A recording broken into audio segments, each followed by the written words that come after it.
tayo ang lahat para sa ating pananalig. Napangumunahan, hindi mo manarap.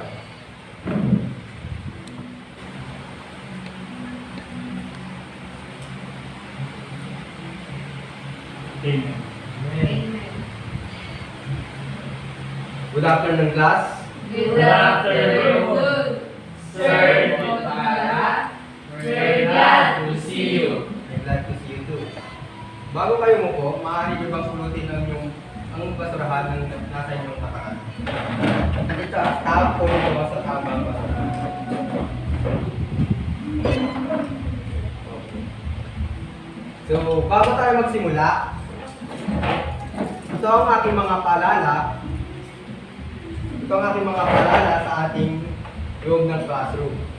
Una, huwag makikipag-usap sa katabi kapag may teacher sa harapan. Naintindihan po ba? Yes, sir.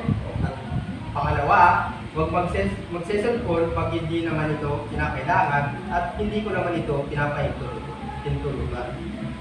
Naintindihan po ba? Yes, sir. At itaas lamang ang kamay kapag ito'y may katanungan or may kailangan. Maaari po ba yun? Yes, sir. Okay. So, Miss Sarah, meron po bang lumiban sa ating klase? Wala po lumiban ngayon, sir. Magaling. Ngayon, dahil lahat ay nandito ngayon, tuturuan ko kayo ng magaling clap. Maaari bang tumayo ang lahat? Ganito lang ang gagawin. 1, 2, 3. Ang galing-galing. Okay, sabay-sabay. 1, 2, 3. Ang galing-galing. Okay, maaari na mo po ang lahat. So, ano ang tinalakay natin nung nakaraang araw?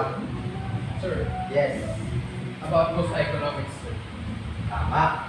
Mukhang nakinig kayo sa tinalakay natin nung nakaraan. So, kung ngayon, magkakaroon tayo ng activity. At ang mananalo ay magkakaroon ng papremyo. Gusto nyo ba yun? Yes, sir. Okay. Bibigyan ko ang bawat table na kanilang bubuin. Ito ang group 1, at group 2, group 3, at group 4. Okay.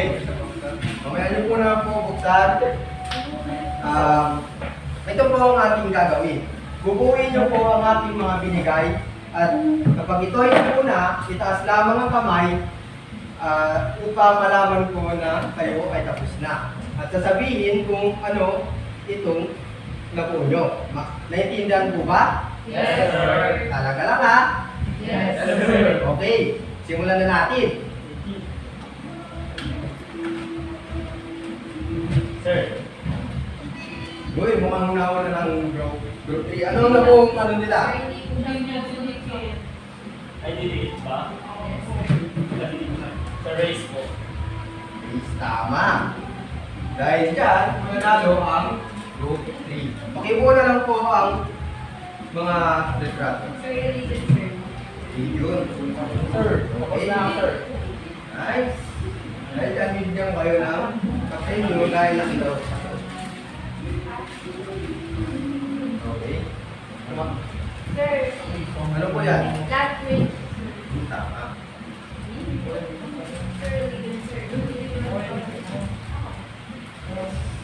Okay. Yung mga labo nyo, maaari nyo po bang idikit sa ating pisara upang makita. Okay, patidid na ng group 1.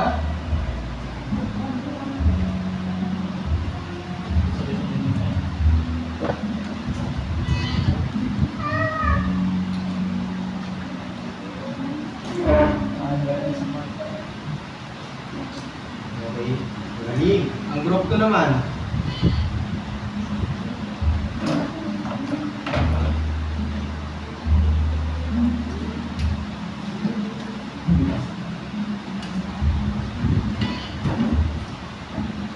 Galing. Group 3.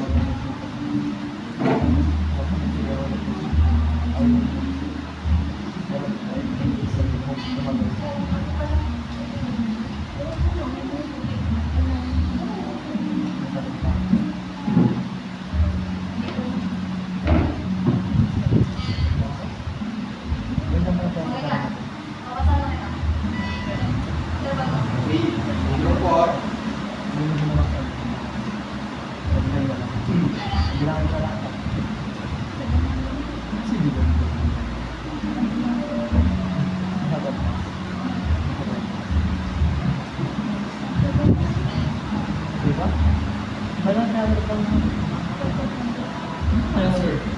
Okay, alin mo po lahat. Dahil na po nyo, bigyan nyo ng sarili ng galing lang. Ang galing! Okay. Base sa ating mga ginawa, ano kaya ang ating bagong tatalakayin? Meron bang makakayang idea? Kung ano ang ating tatalakayin? Sir. Geography ng pantao, sir. Okay, maaari. Yes, meron ba kayong mga idea? Kung ano kaya ang ating tatalakayin? Yes, Sarah. About to sa characteristic ng mga tao. Oh. Ano pa kaya? Maliban sa karakteristik ng mga tao. Yes, Jimwell. Sir, pag-aaralan po natin ang pagkakaiba-ibang... May base sa activity natin ginawa, pag-aaralan natin ang pagkakaiba-ibang tao. Mahusay. Meron pa bang idea? Yes, Angel? Pag-aaralan po natin yung iba't ibang religion sa bawat bansa. Okay. Ang ating tatalakayin ngayong araw ay patungkol sa geografiyang pantao. Bigyan natin ng palakpak si Sandra dahil tama siya sa kanyang banggit. Ang galing! Ang geografiyang pantao ay ang pag-aaral ng wika, relihiyon, lahi, at pangkat etniko sa iba't ibang bahagi ng daigdig. So, ano na ulit ang geografiya? Ito ay pag-aaral ng Wika. wika, Religion. religion, Race. lahi o race, pangkat etniko. Okay, mukhang nakikinig kayo Bakit nga ba ito importante? Napaka-importante nito upang alam naman ang ginagamit ito na natin hindi lang bilang estudyante at bilang din mamamayan ng isang bansa. Nakikilala ang ating lahi, relihiyon, ang ating wika, at ang mga iba't ibang pangkat etniko. Alam niyo ba ang pangkat etniko? Yes. Okay, bangsa. So, wika. Ang sabi dito, ang wika ay tinuturing bilang kaluluwa at salamin ng isang kultura. Bakit nga ba sinasabing itong kaluluwa ng isang kultura? Meron ba kayong mga idea, mga bata? Yes? Sir, dahil ito yung ginagamit nila kung paano sa tao. Tama. Dahil sa wika ay nagkakaintindihan tayo bilang isang tao. Kaya sinasabing ito ang nagsisilbing kaluluwa ng isang kultura. At may dalawang katangian ng wika. Ito ay tatlong katangian pala. Sorry. Ito ay ang dinamiko, may sariling katanyahan, kaugnay ng wika ng pangkultura ng isang bansa. Dinamiko. Maaari mo bang basahin ito, Angel? Nagbabago ito kasabay ng pagbabago ng panahon at ang daigdigan ng pagbabago. Okay. Ang sinasabi dyan, ay nagbabago daw ito habang nagbabago din ang panahon. Maaari itong madagdagan or mawala sa paglipas ng panahon. For example na lang, familiar ba kayo sa Islang language? Yes. Oo. Dati ay walang tinatawag na Islam. Ngayon, habang tumatagal ay nauuso na ito at ginagamit na ito ng mga kabataan para mapabilis ang kanilang pakikipag-usap. Ang susunod naman ay may sariling katanyahan. Pakibasa naman, Jimwell. May sarili kakanyahan. Hindi mahanap sa ibang wika ang mga katangian ng isang wika. Okay, thank you. Hindi mahanap ng ibang wika ang katangian ng wika. Ito ang sabi dito. So, may sariling katanyahan. Ang bawat wika ay may sariling traits o uniqueness na hindi mo makikita basta-basta sa isang wika. At hindi mo ito makukumpara sa isa pang wika. Sa example na lang, ang Ilocano, Ilonggo, Bisaya, may pagkakaiba-iba sila. Maaari silang may parehong word, pero maano mo pa rin ang kanilang pagkakaiba. So, ang susunod naman ay kaugnayan ng wika ang kultura ng isang bansa. ang sining, panitikan, karunungan, kaugalian, kinagawian, at paniniwala ng mga kamayan ang bumubuo ng kultura. So, sabi dito, kaugnay ng wika ang kultura ng isang bansa. Dahil sumasalamin nga ito sa isang kultura ng isang bansa. Nagpapakita ito ng sining sa pamamagitan ng pagkanta, pagsasayaw, at pagsusulat. So, naiintindihan ba ang wika? Yes, sir. Talaga ba? Okay. Ang susunod naman ay, bakit ito importante? Bakit nga ba? Meron ba kayo idea bakit ito importante? Hindi na yung nasabi ko na ito. Yes? Sila nga po tayo ginagamit ng komunikasyon sa iba't ibang tao. Tama. Bigyan natin siya ng galing-galing clap. Ang galing-galing! Okay. Next ay relihiyon. Pamilyar ba kayo sa relihiyon? Yes, sir. Okay. Mabuti kung gano'n. Ang relihiyon ay nagmula sa salitang religre na nangangulugang pagsama-sama o pagkabuklod. Ito ay kalipunan ng mga paniniwala at ritual ng isang pangkat ng tao. Ang isang relihiyon, ito ay nagsisilbing gabay ng isang pamumuhay ng tao sa kanyang pang-araw-araw. Dahil ito ay nagiging gabay, nagkakaroon siya ng magandang komunikasyon sa kanyang mga kapwa. Tama ba, class? Yes, sir. Okay. So, bakit ito importante? Bakit nga ba ito importante? Ang relihiyon ay ang paniniwala natin sa may kapal at nagbibigay ito ng magandang epekto sa atin bilang isang tao. Okay, naiintindihan po ba ang relihiyon? Yes, sir. Okay, ang next ay lahi. Ang lahi ay kung ang tinatawag na race ay tumutukoy sa pagkakakilanlan ng isang pangkat. So, ano kaya ang inyong lahi? Anong lahi mo? Jen? Yes po. Korea. Joke lang, sir. Ano? I'm proud Filipino. Okay, tama. Bigyan natin siya ng palakpak. Kaya niyang ang galing. Bakit ito importante? Napaka-importante na malaman ang iyong lahi dahil ito ay nagpapakita ng iyong nationalismo, sinasabi nga nila. Mahalin mo ang iyong bayan para mahalin ka rin ng iyong kababayan. Okay, thank you. So, the next is pangkat etniko. Pamilyar ba kayo sa pangkat etniko? Yes, sir. Yes. Yes. Okay. Ang pangkat etniko ay salitang etniko nagmula sa salitang Greek na ethnos na nangangulugang mamamayan. So, sabi dito na mamamayan is tayo bilang Pilipino sa Pilipinas.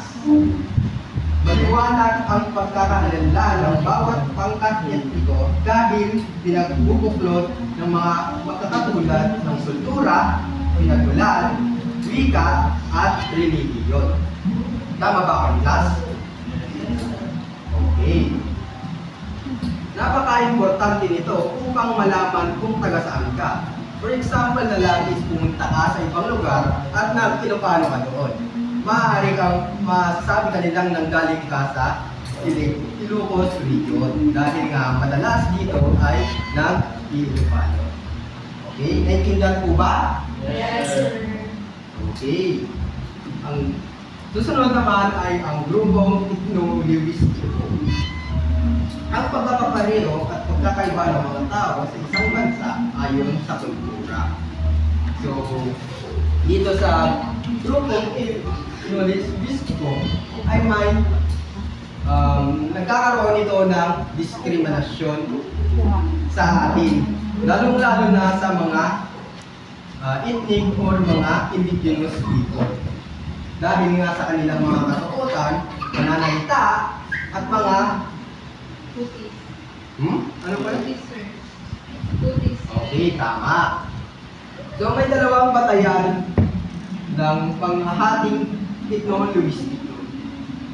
Tipo, wika, teknisidad. Okay, wika. Sumasalamin sa pangunahing pagkakakilanlan ng isang pangkat. Yun nga, ang wika, ito ay nagsisilbing trait or uniqueness ng isang tao at ginagamit ito sa pakikipag-komunikasyon sa kapwa, tao, estudyante, at mamamayan. Etnisidad, ang pagkakapareho ng isang pangkat batay sa wika, tradisyon, paniniwala, kaugali, lahi, at samupin. Okay. So, etnisidad. Ano kaya ang inyong etnisidad? Gimwel? Etnisidad?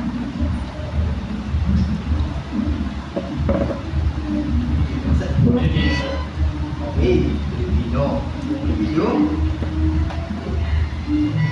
bakit ito importante? Ulit-ulit natin itong malalaman dahil napaka-importante ng wika sa atin. Dahil nga ito ay nagsisilbing Pagkakakilanlan. pagkakakilanlan. So, ano na ulit ang geografiya ng pantao? Ano na ulit ang mga yun? Mukhang nakakalimutan na natin yan. Ano na yung sir, pag-iulit? Ano po ang geografiya ng pantao? Yung mga nakapalapog po doon.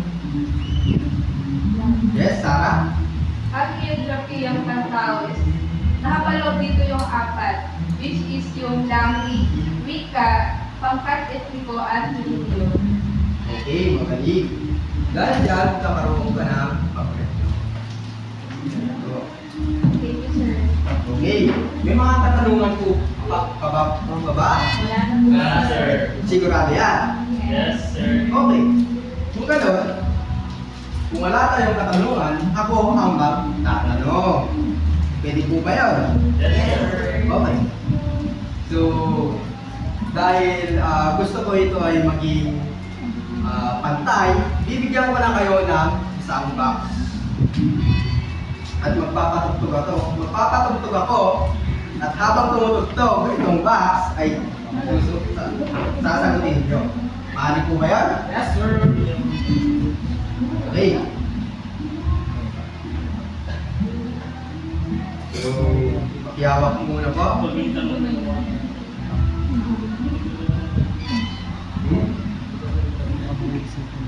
Okay. Lang po ipapasa ko ang box at habang tumutugtog. Okay?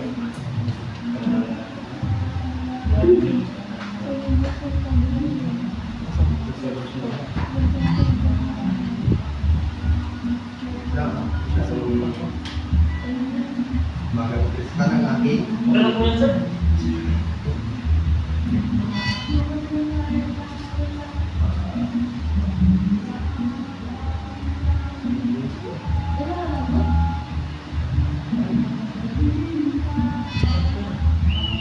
Uy, ayaw umayos ng aking music. Kaya naman ay mamaya na natin ito gawin.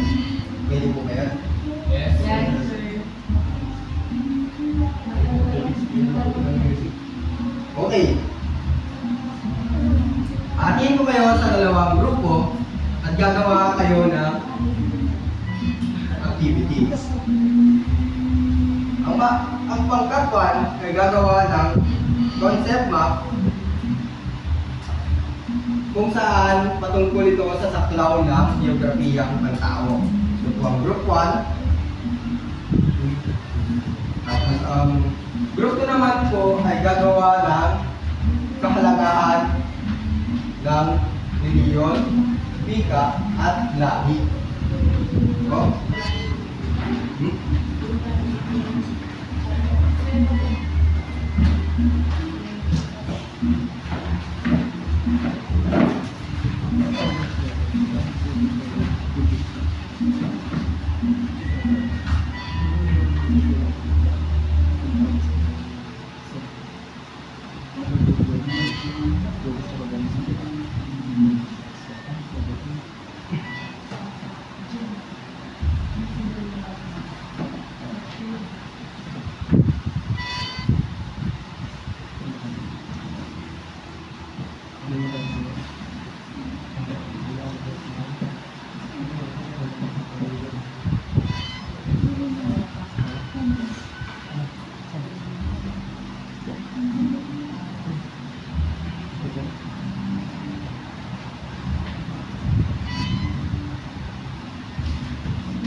ang pangkatpan?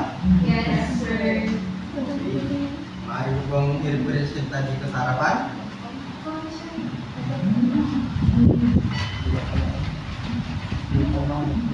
Okay. Ano kaya ang saklaw ng So, ang saklaw po ng geografiyang pantao is nandito po yung pangkat etniko, wika, lahi, at ang ating relihiyon. magaling? Dahil dyan, bigyan nyo na ang magaling ka. 1, 2, 3. Ang galing-galing. Siyempre, hindi mawawala ang ito. Kasama po.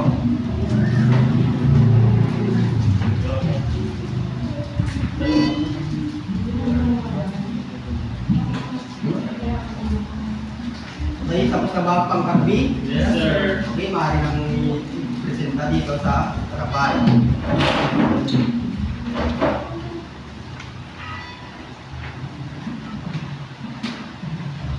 Okay, ano kaya ang mahalaga sa wika?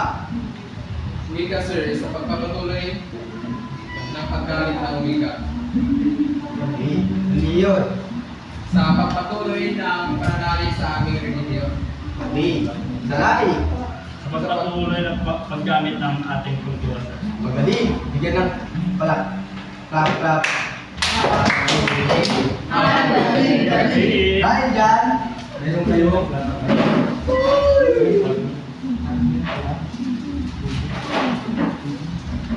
Okay. Dahil okay na ang music, ako na ay magsisimulang magtatanong. Ako po ang magtatanong, ipapalipat ko po ang box habang ito ay tumutugtog ang musika. Naintindihan po ba ang ating gagawin? Yes, sir. Okay.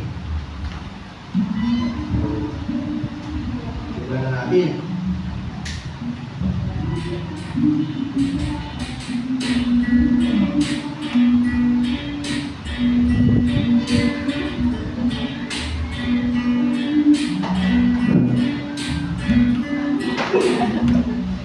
Okay. Jimwes, nag-favorite kitang tanungin, Sir. ano ang iyong lahi? Pilipino, sir. Magaling, yan ang palakpak. Ang galing-galing. Okay. Ang next naman, maaari na kong ipasang sa kabilang, sa katabi pala. Okay. Okay.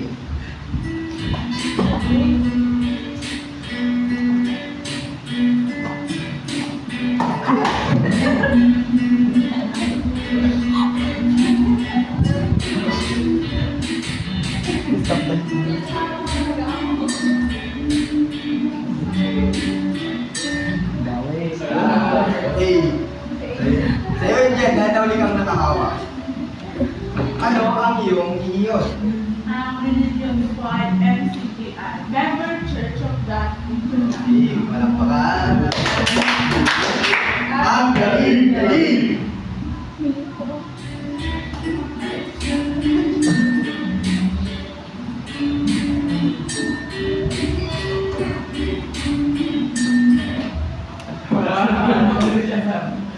Okay, Sander. Ano ang iyong pangkat etniko? Pilipino, sir. Okay. Maliban sa Pilipino.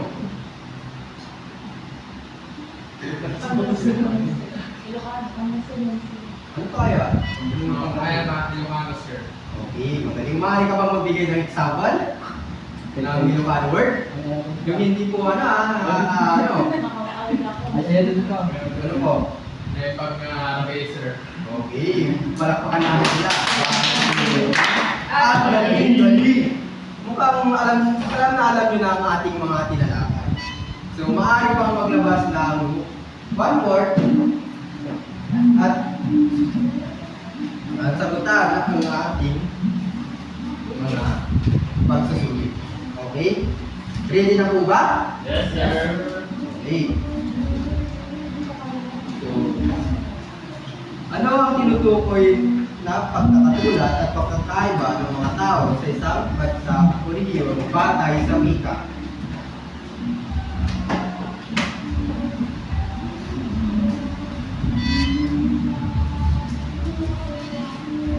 Number 2, ano ang pangunahing batayan sa pagkilos ng tao sa kaniyang pang-araw-araw na pamumuhay? Ano ang pangunahing batayan sa pagkilos ng tao sa kaniyang pang-araw-araw na pamumuhay? Tapos na ba sa 1 and 2? Yes, sir. Okay. Number 3, alin sa sumusunod ang hindi saklaw sa pag-aaral ng geografiya at tao? Alin sa sumusunod ang hindi saklaw sa pag-aaral ng geografiya at tao? Ano ang pinakamatandang relihiyon sa daigdig at paunahing paniniwala sa bansang India? Number 5, anong saklaw ng geografiyang pantao o tinuturing na kaluluwa at nagbibigay pagkakakilanlan o identidad sa isang bangka? Tapos na po ba? Yes, sir. Maaari bang ilabas ang inyong kwaderno at isulat ang inyong akdang aralin? Basahin at unawain ang tanyag na bahayag ni Dr. Jose tungkol sa pagmamahal sa sariling wika na ipinapakita sa ibaba. Ang hindi marunong magmahal sa sariling wika ay hindi pa sa hayop at malansang isda. Ito ang mga gabay na tanong. Ano ang ipapahiwatig na mensahe sa palihan? Ano ang iyong ihinuha tungkol sa paglalarawan ni Cesar sa isang tao na hindi marunong magmahal ng sariling wika? Number 3, bakit mahalaga ang pagmamahal sa sariling wika? Paano mo mapapakita ang pagmamahal sa sariling wika? Tapos na ba, class? Yes, sir. Okay. So, yan. Dito lang po nagtatapos. Goodbye, class! Goodbye and thank you, Sir Montaya. See you